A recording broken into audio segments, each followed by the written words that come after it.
Madam MADAN, first of all, could you just explain the impact that labour migration has on children? It's an aspect of it that most people forget.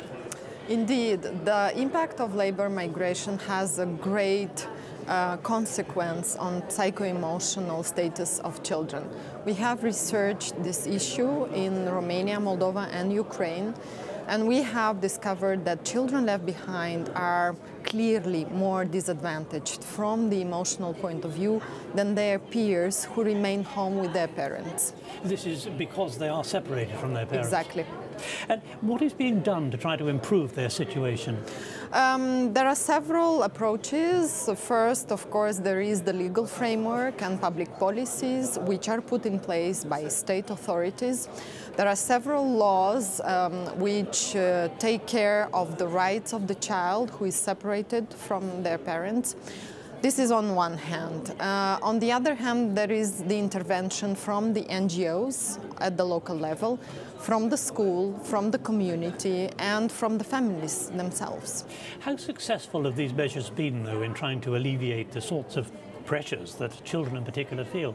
Some initiatives have some impact, but very often there is a lack of human resources and adequate funding to have a real impact. So this is one point which is lacking. Second point would be there is not enough holistic approach, meaning there is always a focus on separate stakeholders which address the issue, but not something which takes into account the whole situation and the whole family. Are there obstacles? I mean, have the people who've been trying to improve things for the children come across obstacles in their way? There is a big challenge to ensure a proper communication between parents and children, especially when migration is already a fact.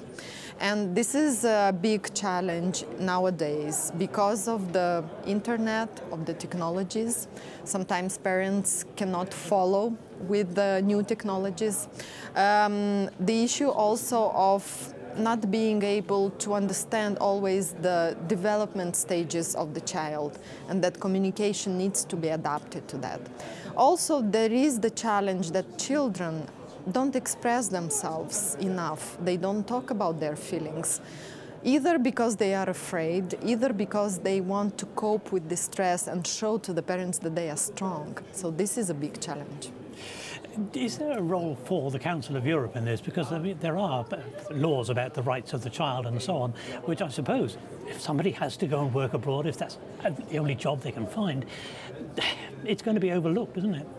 There is a social charter of the Council of Europe. Unfortunately, it's not always in force, as I understand, especially in ensuring the rights of the migrants in the destiny country, because children, migrant children, should have the same access to education, to life in the family, to allowances, in order for them to be happy and have this well-being for development. So how do you see the future? What's the next step? What more needs to be done? And by whom? Needs to be done by all stakeholders involved in this sector, being it state structures or NGOs, families, schools, community, in order to have a real impact.